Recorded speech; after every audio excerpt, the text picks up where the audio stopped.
عليكم ورحمة الله وبركاته.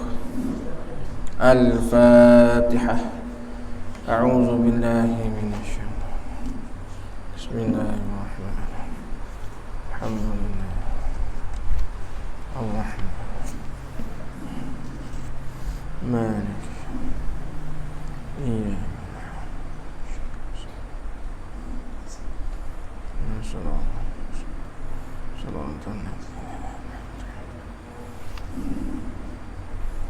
غير على الله.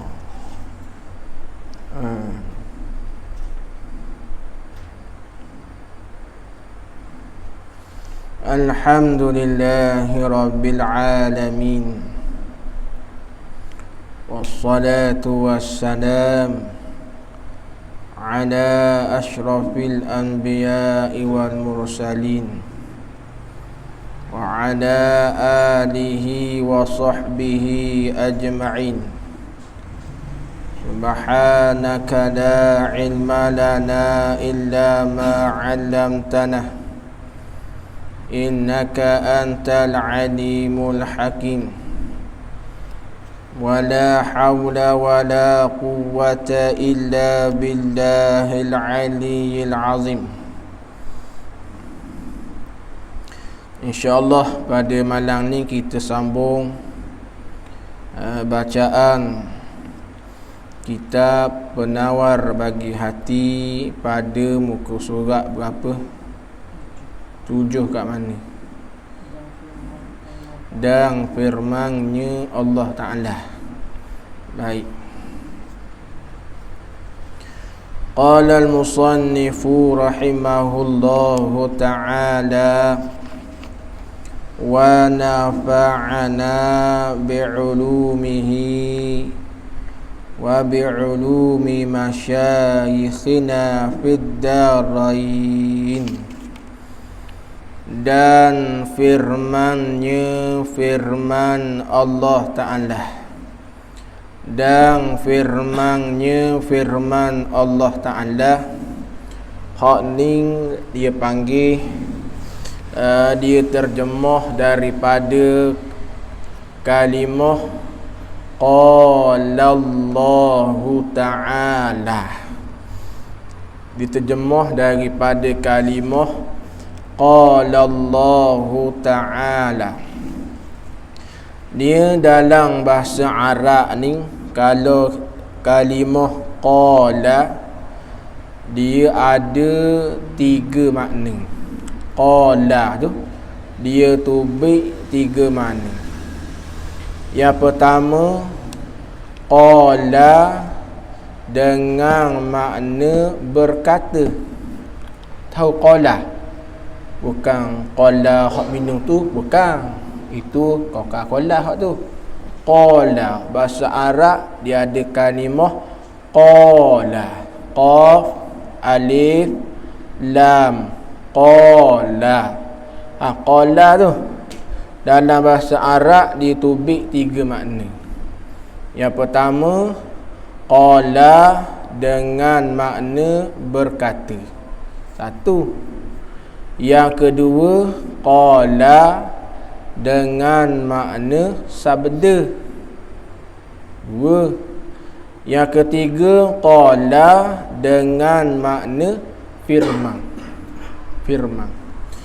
Jadi nak terjemah qala dengan makna berkata ke, atau dengan makna bersabda ke, atau dengan makna berfirman ke, tengok kepada situasi dan keadaan. Contoh,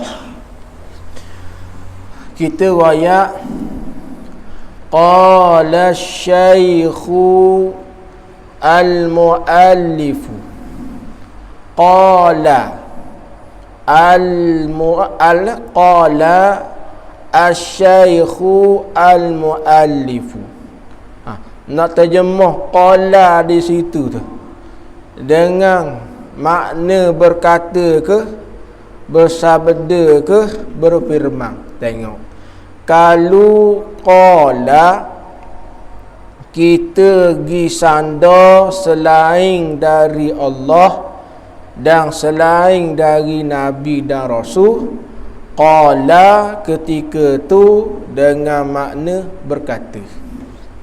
Ni kalau berasa ngatuk mata tidur terus. Tak apa ni. Sebab baca kitab ni dia kena tupu molek. Sebab kita nak faham satu persatu ni dia tak boleh pergi derah-derah. Kalau pergi derah-derah tu walik pergi dalam keadaan tak faham. Sekarang kita nak bahas betul kalimah qala sebuti. Qala tu ditubik berapa makna? 3 makna. Yang pertama, qala dengan makna berkata. Yang kedua, qala dengan makna bersabda. Yang ketiga, qala dengan makna berfirman. Lepas tu orang tanyalah, tekah bila qala dengan makna berkata? Tekah bila? Ataupun keadaan bila qala terjemah dengan makna berkata? Jawab, qala terjemah dengan makna berkata tu jika kita sandar selain dari Allah dan Rasul. Ini payah sikit. Ada biasa mengaji bahasa Arab, ini payah selalu. Tapi kalau tak belajar terus, tak tahu terus apa panggil. Sebab kita ni walaupun bahasa Arab tu bukan bahasa kita, kadang-kadang suatu benda tu walaupun dia bukan bahasa kita, kadang-kadang kita cakna lebih lagi daripada bahasa kita sendiri. Contoh, orang putih. Setengah orang walaupun dia asal orang Melayu, tapi nisbah dia cakna ke bahasa orang putih lebih lagi daripada bahasa Melayu. Sebab apa Pak Akil? Dapat tengok orang nama Melayu tapi betul bercakap lebih daripada orang putih daripada bahasa Melayu. Ada tak gitu? Sebab apa jadi gitu? Sebab dia minat. Betul. Kalau sekira tak minat jadi tak? Zaman Pak Akil, kalau orang putih tak? Tahun bila? Tahun bila? Mana tu zaman tu Jepun ada? Ada lah. Orang putih. Mana reti kot lah cakap orang putih sikit-sikit. Dulu masa zaman 67 lagu sekolah pun orang putih kot. Dari ke lagu sekolah ada. Merdeka ada. Mana kata masa tu masa orang putih lah. Maknanya kalau orang bercakap orang putih tu boleh faham kot lah. Sebab apa? Sebab kita minat. Sebab apa? Bahasa Arab kita tak pandai. Sebab apa? Padahal kita ni bahasa asal kita bahasa syurga. Bahasa syurga bahasa Arab. Mana hak tak pandai bahasa Arab? Sebab dia siroyak. Tak minat. Tak minat. Jadi nak timbul minat ni payah. Betul tak? Dia kena paksa diri. Nak timbul minat dia kena paksa diri. Kalau sekira tak paksa diri, tak akan timbul minat. Jadi hak nak rayaknya qala. Dalam bahasa Arab dia akan ada kalimah qala. Jadi qala ni dia ada 3 makna. Yang pertama berkata, yang kedua bersabda, yang ketiga berfirman. Lepas tu hak nak royak tekah bila, keadaan bilakah qala kita terjemah dengan makna berkata? Bila? Jadi kalau akad nikah bahasa Arab nerak pun bang. Ramai apa panggil. Nak rayak ni kita kena standby. Kena standby ke semua perkara. Sama ada perkara tersebut berkait dengan diri kita sendiri, terutama ilmu fardu ain, dan juga kena standby segala pertanyaan daripada orang lain. Kadang-kadang kita mari surah sejik, kita mari dengar untuk setakat kita, betul tak? Tapi Pak Hakim tak nak tak nak letak gitu. Kadang-kadang bila orang lain tahu Pak Hakim jenis kaki surah, kadang-kadang dia ada tak tanya soalan ke Pak Hakim? Ada kadang-kadang. Mungkin masa tak ada lagi.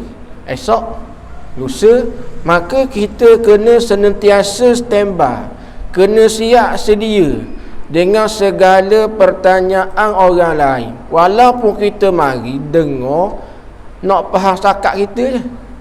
Aku tak maulah kata mengajar, dah anda nak mengajar, tapi kemari surah masjid dengar orang mengajar, nak faham setakat aku je. Betul, tapi Pak Hakim nak letak lagu tu.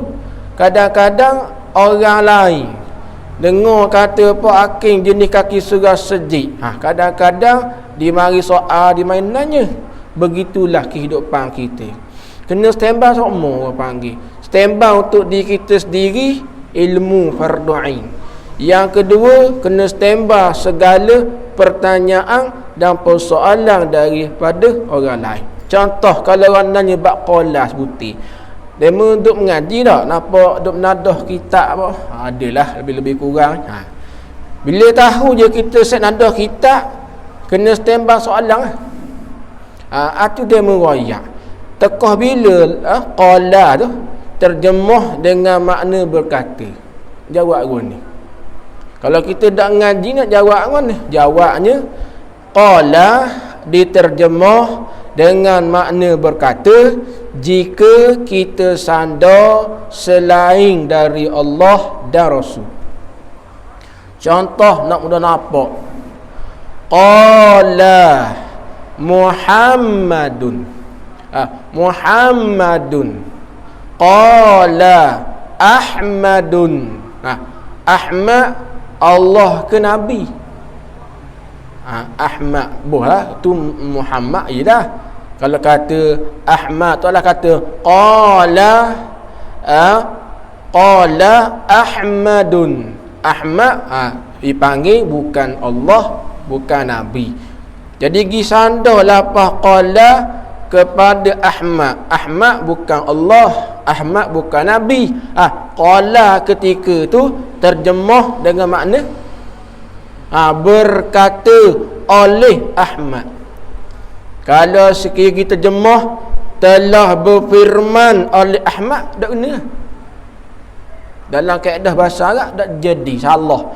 Telah bersabda oleh Ahmad, tak jadi tak? Apa? Tak kena dengan kaedah. Yang kedua, orang tanya pula, tekah bilakah pula qala terjemah dengan makna bersabda? Jawabnya apabila lapah qala disandarkan kepada Nabi dan Rasul.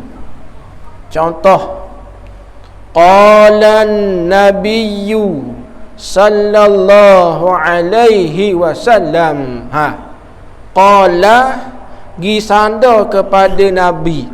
Ketika tu qala terjemah dengan makna telah bersabda oleh Nabi. Tu kaedah orang ngaji. Lepas tu tekah bila pula qala tu terjemah dengan makna firman atau berfirman. Jawabnya apabila disandarkan kepada Allah. Contoh, qala Allahu ta'ala. Qala Allahu ta'ala. Qala tu ketika tu terjemah dengan makna berfirman. Atu cara orang ngaji. Sekarang digaya dan firman Allah Ta'ala. Firman Allah Ta'ala ni terjemah daripada gapo? Terjemah daripada qala Allahu ta'ala. Baik. Dan firman Allah Ta'ala. Mana? Ni. Ya'lamu kha. Kalau orang mengaji kaedah tajwid, bila orang panggil kha situ, kalau ikut kaedah tajwid dipanggil mak dia. Mak asli. Dia tak bang. Kan sujud linga kan. Allah tu. Kha tu ada tanda mak aja. Dipanggil huruf mak bertemu dengan huruf hamzah di dalam satu kalimah. Mak dia panggil.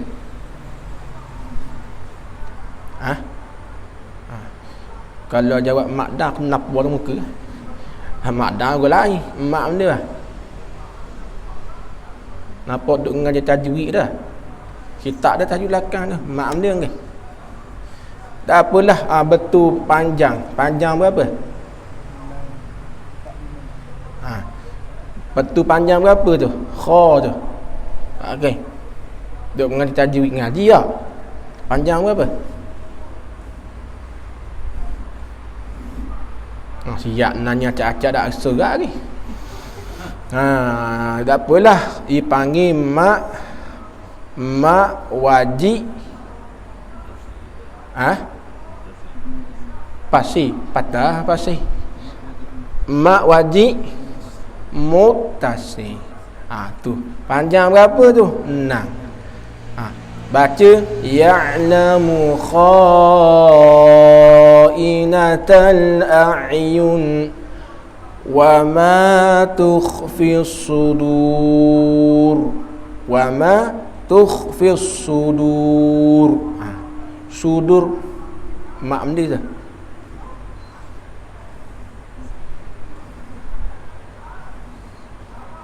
Mak dia tu. Wa ma tukhfis sudur. Mak dia. Satu malah nanya cak-cak tak jawab. Tapi ngaji tajwid sangat dah. Nak wayak jangan ngaji saja. Kalau ngaji tapi tak ada ingat tak jadi. Kalau kita ada kebun, tanam buah dokong, nak mende. Buah gua ni dah sirang. Duduk mari ngaji ni nak mende. Pandai gua ni dah ingat. Pandai gua lah. Sebab tu ngaji boleh belaka. Pandai dak. Pandai gua lain. Ni wa ma tukhfis sudur. Mak dia. Ma'ari lisukun. Apa tu? Panjang berapa? Timang saja senyap je tahu dah tu. Tu. 2 4 6 dah. Ma'ari lisukun. Tapi kalau kita baca bukan wakah jadi mak dia. Kalau kita baca wa ma tukhfis sudur, kita pergi sambung dengan ayat lain, ataukah tu jadi mak dia?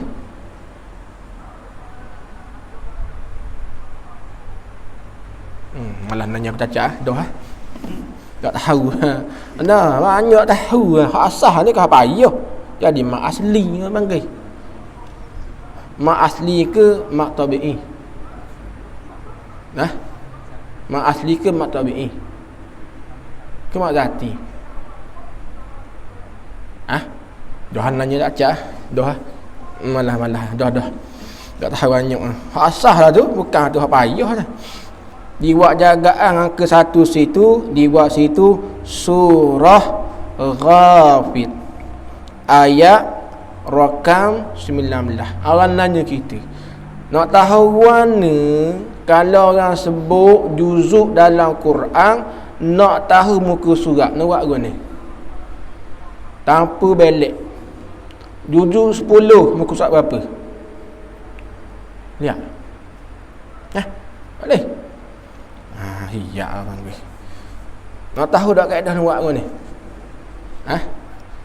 Sebut juzuk ke berapa, boleh tahu lalu orang panggil apa? Muka surat. Kalau juzuk 10, 182. Cuba cek tu. Ambil Quran dah aja. Al-Quran dia nak cek. Kalau betul, nak khabar kaedah. Juzuk 4, muka surat 62. Betul tak? Tak tahu tak? Kata? Tahu tak? Tak tahu tak kaedah kata? Tahu? Cari diri. Baik, tengok kaedah nak khabar. Sebut satu juzuk, nak royak tu muka surat. Dengar molek. Pilih satu juzuk selain daripada juzuk 1. Contoh juzuk 5. Okey. Kaedah dia tolak 1, darat 2, tambah 2. Ingat tak? 5. Nak tahu juzuk yang ke-5. Okey. Kaedah dia tolak 1. 5 tolak 1 berapa? Jawab 8 tumbuh 4. Kemudian 4 tu darat dengan 2. Jadi 8. Di belakang mubuh 2. 10. Buh 2 belakang. Lagi 10 ke tu. Jadi juzuk yang ke-5 muka surat. Cuba cek tu. Tu Quran dia.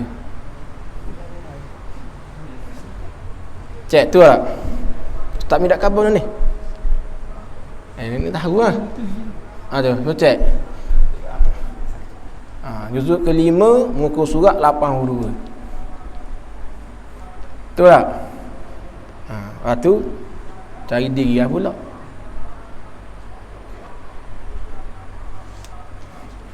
Dia tak? Juzuk yang ke-5 muka surat 82. Okey. Tahu dah kaedah dia? Terang kali, faham? Terang kali. Kalau saudara tengok terang kali. Juzuk 9. Congoklah kepala je. Teman SPM boleh apa matematik? 162. Tu dah. Kalau tanya juzuk 7. Berapa juzuk 7?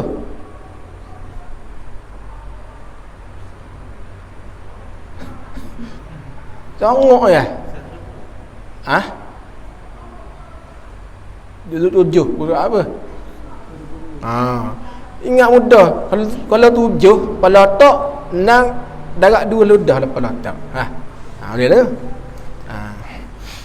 Jadi kalau malang ni tahu tu apa dah? Teka ku tak mi pula ada. Ni kata ilmu lah, ilmu. Lepas tu kalau boleh lah, hak hebat sikit lagi, royak ayat.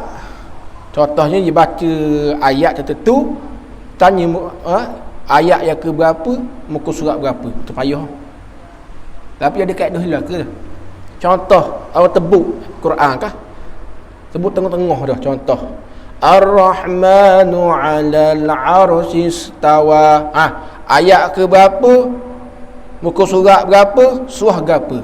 Dia ada cara dia, tering dia ada. Kalau kita ikuti kelas dia, bijak. Tapi tidak buat gitu dah. Ni wak surah Ghafir ayat Rokam. Rokam ni bahasa Arab, Melayu nombor. Rokam. Ada bukan lokang, lokang tu hak tanah tu. Rokam dipanggil nombor 19. Tengok terjemah lagu mana. Erti ni ingat. Dalam kitab lama kalau sebut kata erti, ingat. Erti ni bahasa kita royak terjemah. Okey. Kitab Jawi temu satu kata erti, fahamnya terjemah. Kalau dalam kitab lama sebut makna, fahamnya maksud. Ingat okey. Lain tu. Kalau orang nanya kita erti dan makna ni sama ke lain-lain?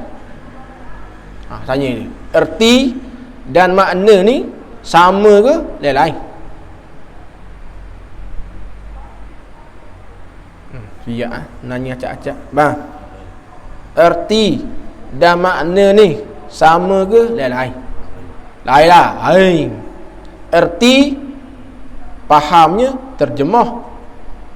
Makna fahamnya maksud lain. Contoh Pak Hakim. La ilaha illallah. Tiada Tuhan melainkan Allah. Orang tanya, erti ke makna? Tu. Kalau 5 orang 5 jawapan ni. Awak. Kata nyesal ke mari malam ni kata. Tak menyesal, mari beli ilmu. Contoh orang sebut mulut, la ilaha illallah. Tiada Tuhan melainkan Allah. Orang panggil erti ke makna? Awak. Erti tu faham macam mana? Erti tu apa? Terjemahan. Jawapannya tu. Tu panggil erti, bukan makna. Contoh lagi nah. La ilaha illallah. Allah sahajalah Tuhan. Hak tu erti ke makna tu? Sebut di mulut la ilaha illallah. Allah sahajalah Tuhan. Hak tu erti ke makna tu? Tu makna. Jadi beza nah, beza. Jadi dia kata erti, fahamnya terjemah. Ertinya erti firman Allah Ta'ala, mengetahui oleh Allah Ta'ala. Siapa yang tahu? Siapa yang tahu? Allah. Tahu ke apa? Akan khianat segala mati. Tengok Allah Ta'ala duk royak. Mengetahui oleh Allah Ta'ala akan khianat segala mati. Pak tanya, hak kata mengetahui, siapa yang mengetahui? Allah. Tahu ke apa? Tahu akan khianat segala mati. Baik. Kemudian nak tanya, khianat segala mata tu, khianat lagu mana? Tak faham tu. Kemudian Syekh Abdul Qadir nak mari tafsir maksud khianat segala mata tu. Nak mari tafsir, iaitu khianat segala mata tu. Nak mari hurai, nak mari tafsir.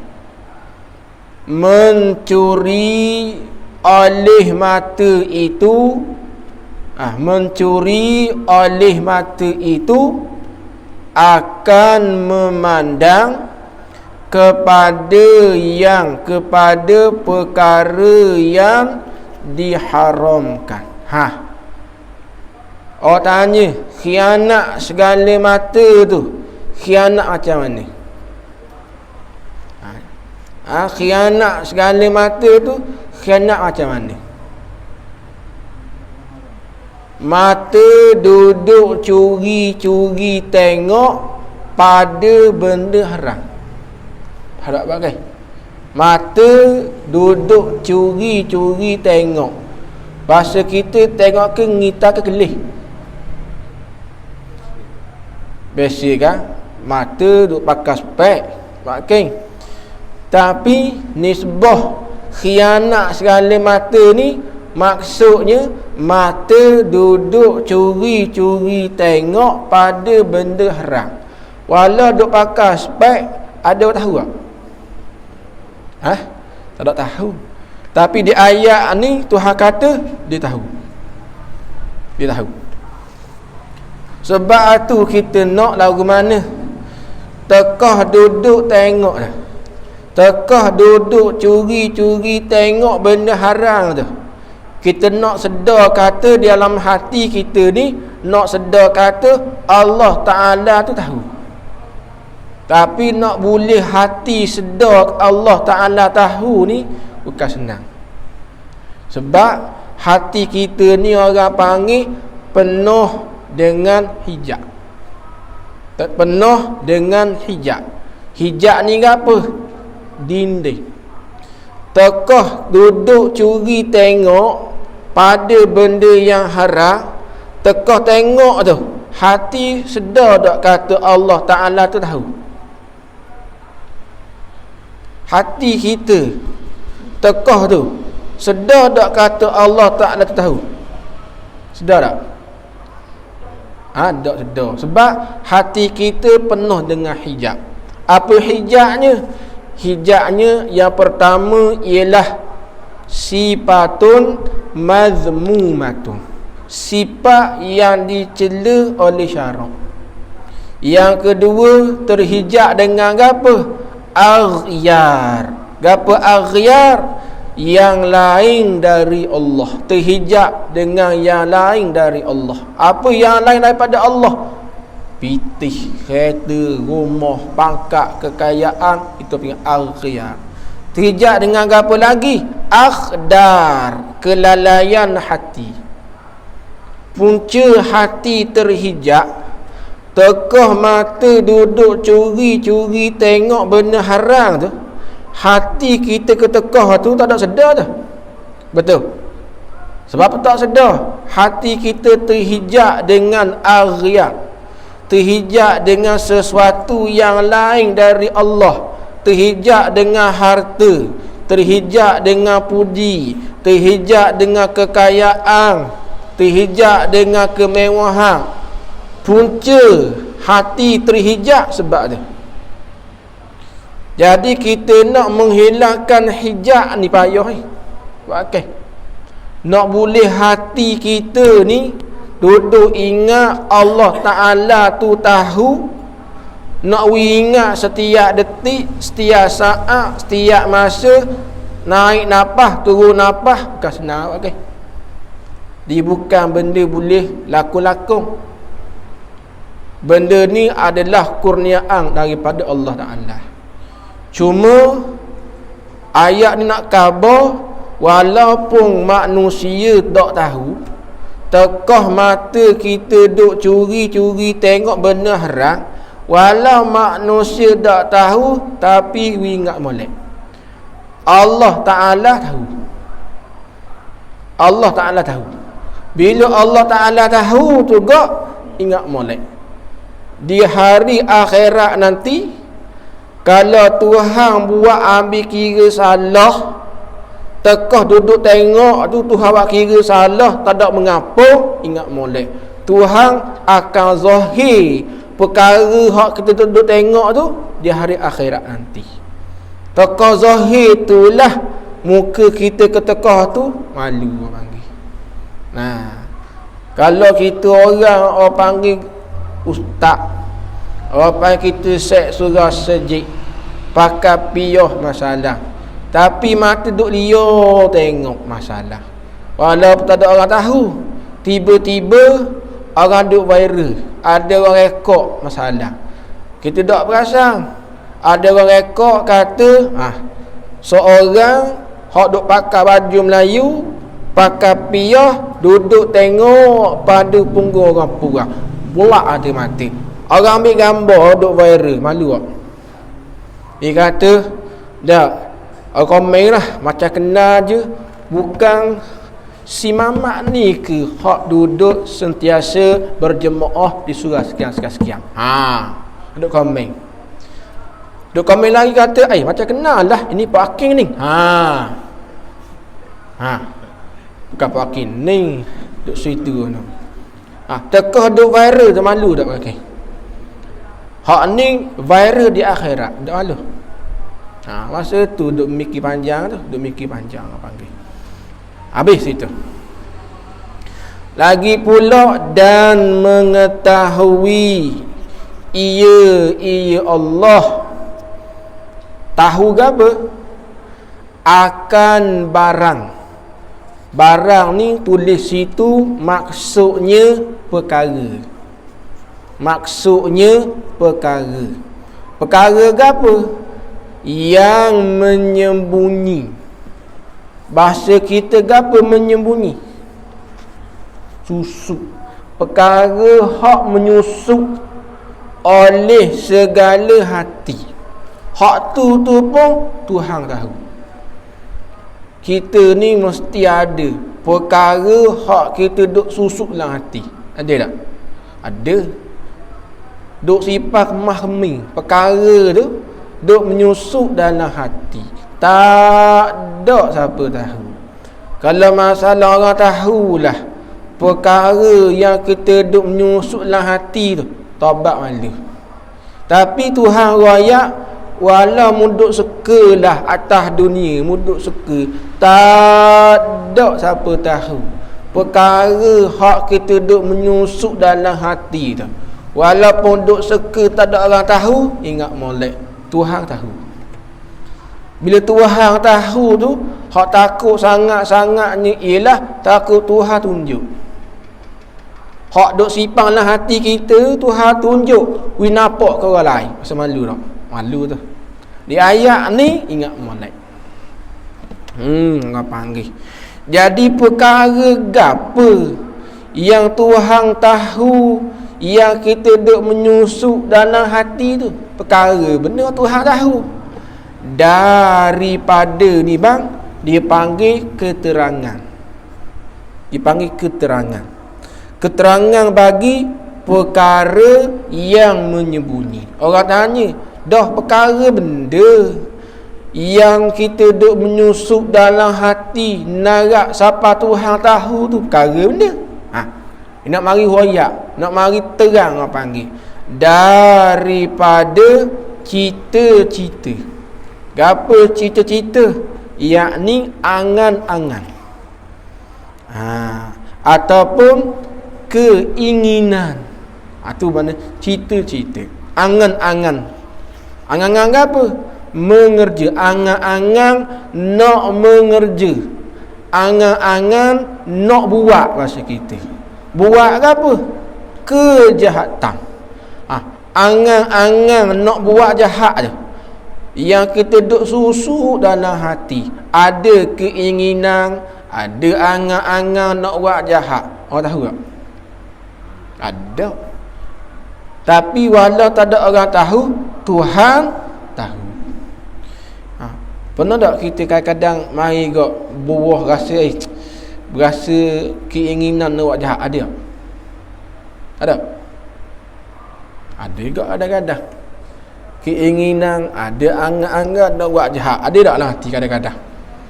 Ada? Ada. Maklum kita orang biasa dah. Ada ke? Dan cita-cita, yakni dan angan-angan nak mengerjakan kebajikan. Angan-angan nak buat baik. Jadi angan-angan yang kita duk susuk dalam hati tu bik dua.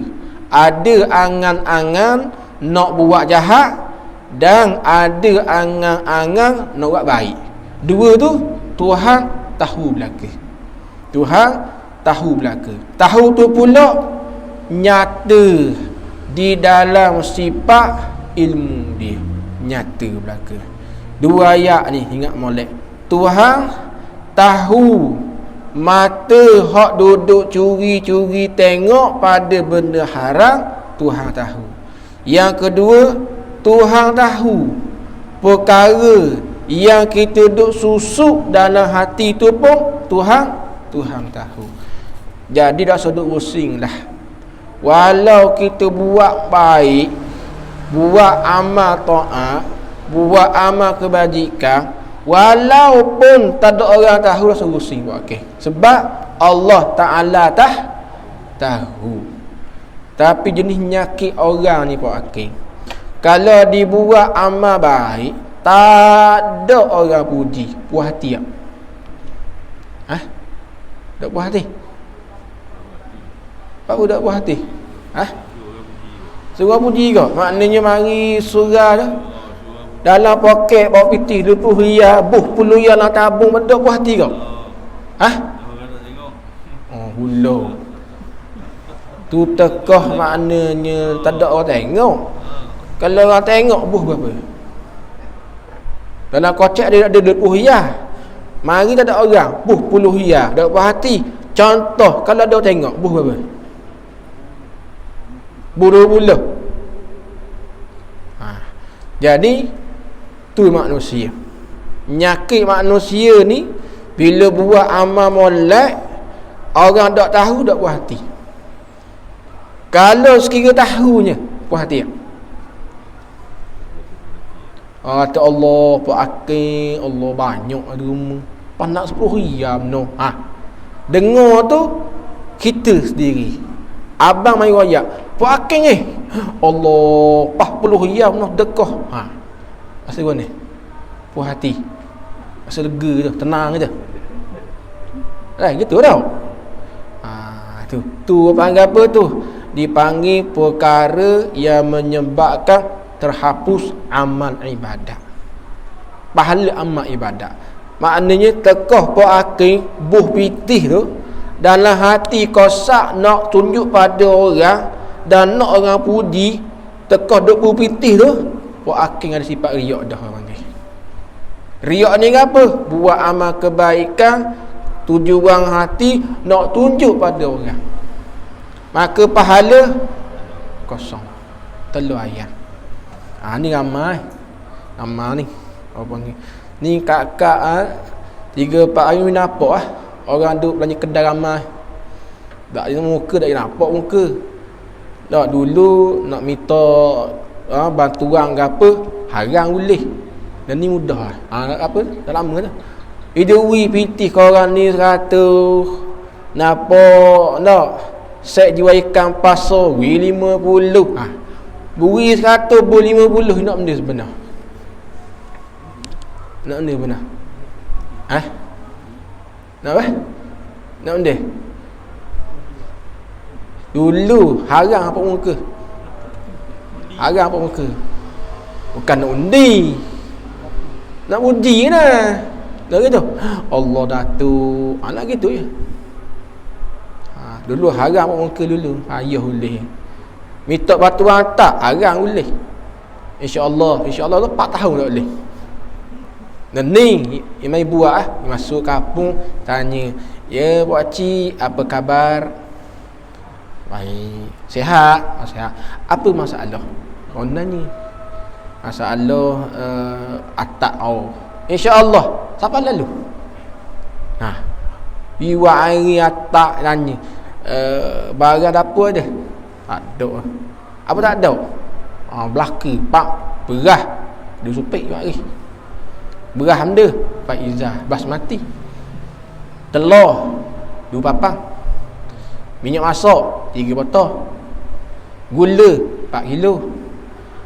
Iwi benda tu. Nak benda benar? Nak benda benar? Nak uji lah. Pak puji Allah Datuk, baiklah. Baru tahu ke? Hiyak dah lah. Itu dipanggil apa tu? Perkara yang membatalkan pahala amal. Bahaya dah. Dan sabda Nabi, wallahu subhanahu wa ta'ala a'lam. Sambung semula lah. Subhanakallah wa bihamdika asyhadu an la ilaha illa anta wa astaghfiruka.